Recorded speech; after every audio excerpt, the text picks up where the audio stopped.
My dear Chirugaru, I love you. And I heard that Godfather is doing really well. Congrats. God bless you. You know why, Chirugaru?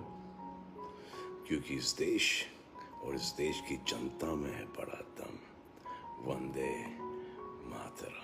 जब से पवन सिंह का debut Bollywood industry के अंदर स्त्री 2 movie से हुआ, तब से खेसारी के फैंस बस इसी आस में लगाए बैठे थे कि हमारे खेसारी भैया को भी बॉलीवुड इंडस्ट्री से जरूर ऑफर मिलेगा।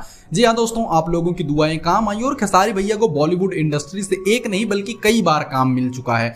जी हाँ, दरअसल पूरी बात यह है कि खेसारी लाल यादव को बॉलीवुड इंडस्ट्री से फिल्मों के अंदर बहुत ज्यादा रोल मिला है। पवन भैया को तो सिर्फ गानों में मिला था, लेकिन खेसारी लाल यादव को फिल्मों के अंदर रोल मिला है। लेकिन दोस्तों, इसके अंदर सबसे बड़ी दिक्कत यह है कि खेसारी लाल यादव चाहते हैं कि उनको फिल्मों के अंदर मेन रोल दिया जाए, जबकि बॉलीवुड इंडस्ट्री के अंदर इनको पहले एक साइड एक्टर के रूप में कास्ट किया जा रहा है। तो खेसारी लाल यादव का कहना यह है कि अगर मैं बॉलीवुड इंडस्ट्री के अंदर जाऊंगा तो मुझे इसके एक साइड एक्टर की तरह काम करना पड़ेगा।